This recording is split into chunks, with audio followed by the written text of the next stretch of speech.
The last time we read, Esperanza and Mama and everyone, I was at the Jamaica. Marta was there kind of trying to get everyone to strike, saying that they all needed to work together to stop working so that way they could all have equal and good working conditions. But some people were saying, no, we need to work. We can't go on strike. Otherwise, what'll happen to us? So tough situation. Isabel found a little kitten there and got a kitten. So it was a good night. One of the first good nights they've had in a while. So the next chapter is called Las Ciruelas, which means the plums. As they walked to the bus stop, Isabel recited a list of concerns to Esperanza, sounding exactly as Josefina and Mama had sounded earlier that morning. Put Pepe down first for a nap. When he falls asleep, put Lupe down. Otherwise, they'll play and never go to sleep. And Lupe will not eat bananas. I know, said Esperanza, repositioning Pepe on her hip. Isabel handed her Lupe and climbed the steps of the yellow bus. She found a seat and waved from the window. Esperanza wondered, who was more worried, she or Isabel? Esperanza struggled to carry both babies back to the cabin. Thank goodness Isabel had already helped her feed and dress them. She settled them on a blanket on the floor with some tin cups and wood blocks. Then put the beans into a big pot on the stove. Hortensia had prepared them earlier with a big onion and a few cloves of garlic, and instructed Esperanza to stir them occasionally and let them cook on low heat, adding more water throughout the day. She stirred the beans and watched Lupe and Pepe play. I wish Abuelita could see me, she thought. She would be so proud. Later, Esperanza looked for something to feed the babies for lunch. A bowl of ripe plums sat on the table. They should be soft enough to eat, she thought. She took several, removed the pit, and mashed them with a fork. Both babies loved them, reaching for more after each spoonful. Esperanza mashed another 3 plums, and they gobbled every bite.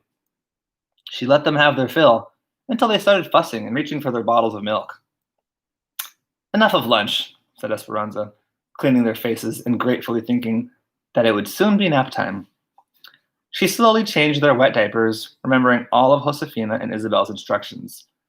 She put Pepe down first with his bottle, as directed, and when he fell asleep, she put Lupe next to him.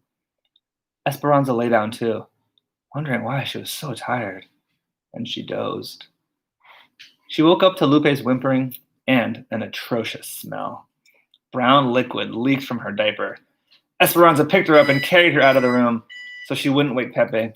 She changed her into a dry diaper and rolled the soiled one into a ball and put it by the door until she could take it to the toilets. When she put Lupe back down, Pepe was sitting up in bed in the same condition. She repeated the diaper changing with both babies clean. She left them in the bed and dashed to the toilets to rinse the diapers. Then she ran back to the cabin. A different smell greeted her. The beans! She had forgotten to add more water. When she checked the pot, they appeared to be scorched, only on the bottom. So she poured in water and stirred them. The babies cried and never went back to sleep. Both dirtied their diapers again. The wadded pile by the door grew. They must be ill, worried Esperanza.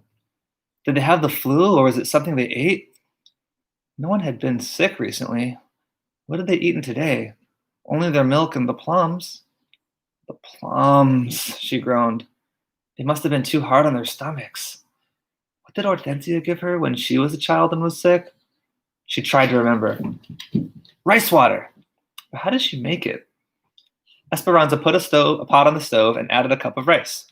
She wasn't sure how much water to add, but she remembered that when rice didn't come out soft, Hortensia always said it needed more water. She added plenty and boiled the rice. Then she poured off the water and let it cool.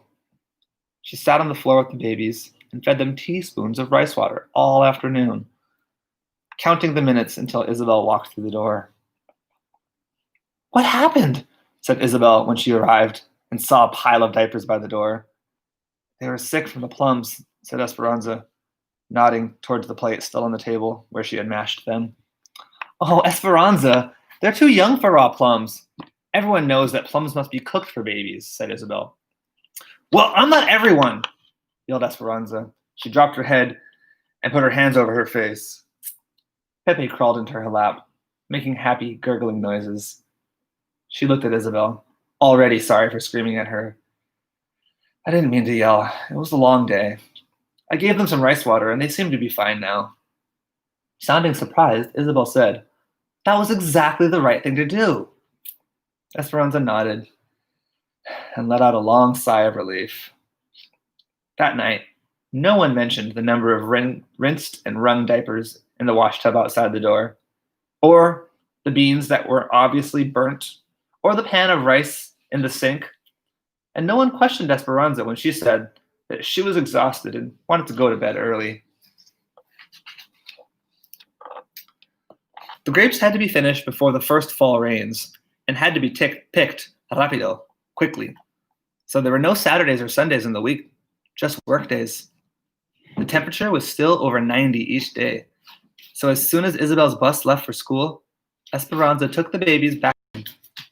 She fixed their bottles of milk and let them play while she made the beds. Then she followed Hortensia's instructions for starting dinner before turning to the laundry. She was amazed at the hot, dry air. Often, by the time she had filled the clotheslines that were strung between the trees, she had only minutes to rest before the valley sun dried the clothes crisp and they were ready to fold. So we're going to stop there for today. This chapter is a long one, so we'll read the next chapter tomorrow.